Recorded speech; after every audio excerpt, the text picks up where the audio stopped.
Ladies and gentlemen, what is going on? What is going on? Welcome to my YouTube channel. I'm your host, Bad Guy Ibra, aka Ibrahim. I'm your favorite Gambian. Ladies and gentlemen, it's been a while. It's really, honestly speaking, been a while. To be honest, I haven't made a video for this particular channel. But the honest reality is, though, to be honest, I've got another YouTube channel that I'm primarily focused on, and it's mostly about boxing content and MMA content. That's the reason why I've just been focused on it. But honestly, I'm going to be back on this channel now more consistently and more frequently, honestly speaking. And I really miss you a lot, to be honest. How are you lot doing? Leave it down in the comment sections. It's been a while. You know, we've had a lot of different things. For example, Lizzie.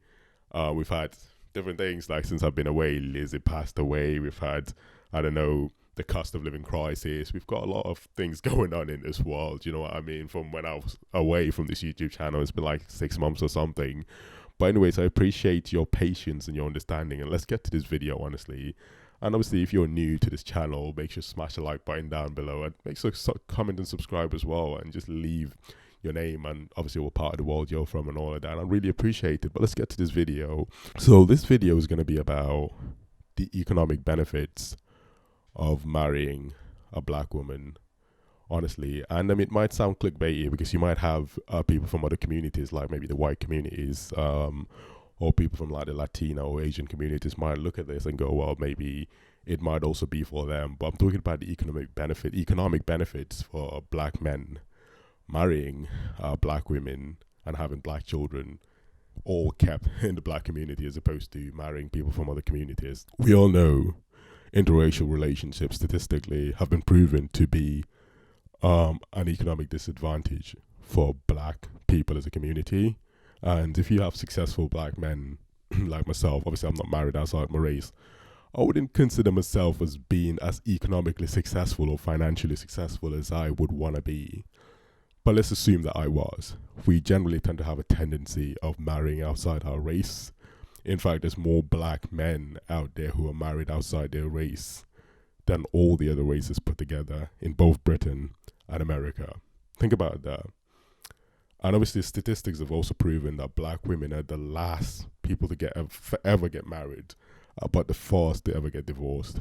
Think about that. That is already a disadvantage because the money that we could be spending as successful black men towards our communities, because as I've mentioned, we already have a tendency to marry outside our race. The money that we could invest in our communities, what we normally do, just like Dr. Umar Johnson said, we invest that money into the white communities. And let's be honest here, white people have been a group that have taken so much away from black people, historically speaking. And even in contemporary times, it's going to be hard for me as a black person who understands history, but who also fundamentally understands our proximity towards white people and whiteness, to turn around and say, you know what, I as a successful black person, I'm going to overlook all the black women in this world, black women in America, black women in Britain, black women in Africa, and black women in the Caribbean, and I'm going to marry a white woman.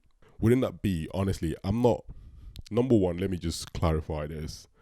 I'm not totally against interracial relationships. I'm just trying to add a little bit of context, which is that interracial relationships can be harmful towards black people economically, financially. That's what I'm saying. So if you're a black man with a white woman, guess what? The divorce rates are incredibly high. So being a black man going out with a white woman, there's a high probability that the relationship wouldn't go anywhere anyways in the first place. So why would you do that to yourself? If you were to hypothetically go out parachuting or something, and there's a high probability that parachute would not open, you probably would never go, right? So if there's a high divorce rate between you as a black man with a white woman, why would you do it? Now, if you're financially successful as a black man, you automatically make that white woman wealthy. Why would you do that? You automatically make that woman of Asian origin wealthy, or that woman of Hispanic origin wealthy. Why would you do that? Why couldn't you just make a black woman wealthy? So yes, there's obviously many factors that contribute to the economic inequalities that we see. The fact that black people in Britain, black people in America, Brazil, France, and many places live in poverty. Obviously, systemic racism has a huge role. It's a huge contributing factor. However, there's also little things that we do as black people that contribute towards our own oppression, to be honest. And one of the things that we do is once we become successful, we leave our own people, we leave our own communities. And that is the biggest mistake that we make as black people. And I think these are things that we need to address. And marrying a black woman will economically help our communities, because women in the black community, I know a lot of black people get mad at me for saying this, including a lot of black men, but the women currently are the leaders of the community, and the black men are the weakest link in the community. So if the women are stable, guess what? That automatically trickle down to the men. So if we as men financially were successful, right, and then the women become successful as a result of that, they would have children who would turn around, who wouldn't have these psychological issues of self-hate, and they would just turn around and look at a black man and go, oh yeah, I want to be with a black man as opposed to being with a white person, or vice versa. If they have black children who grow up to become men, they will turn around and want black women as opposed to white women or people from other races. So it's a circle that continues, right? And think about the economic benefits of all of that. Looking out for each other, supporting each other, as opposed to just going out and hating on other black men or hating on other black women. Like, I can tell you, honestly speaking, right, how many times, I've been walking, and I have a tendency of doing this, and a lot of black men would obviously agree that they also have a tendency of doing this. But what we normally do is, sometimes in Britain, I don't know about the American culture, but in Britain, sometimes what we do as black people is we give each other sort of like a nod. If we are around predominantly white people, it's like a little nod that we give each other to acknowledge that, oh yeah, I see you, I see. You know what I mean? It's just a symbol of respect, right? But it's occasions where you don't get that. You get like a dirty look from another black guy. It's almost like a look of competition in places that are predominantly white. And I don't understand that. Do you know what I mean? And I'm pretty sure black women can also relate to getting that from other black women. Or even black men get that from black women as well, to be honest, or vice versa.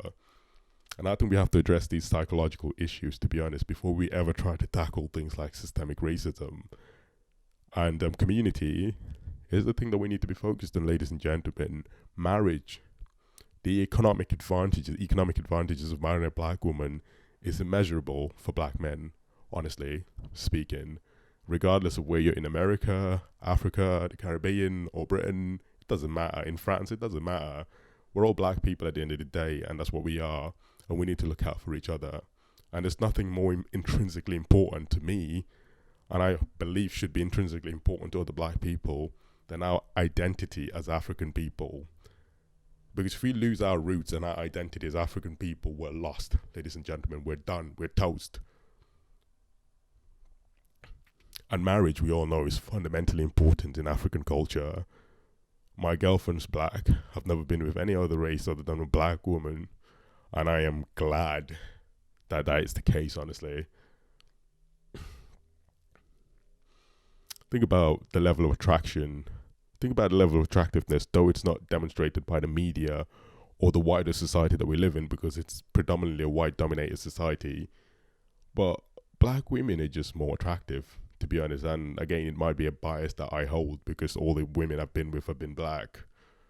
But honestly, like, think about this. Unless you're dumb or you're blind, mate, like, think about that. Like, look at a white woman, no disrespect, but most of them don't even have they don't have an ass. They don't have it. Bro, a bunda, a woman with a big bunda is more important to a man than anything else. A woman with a big nyas.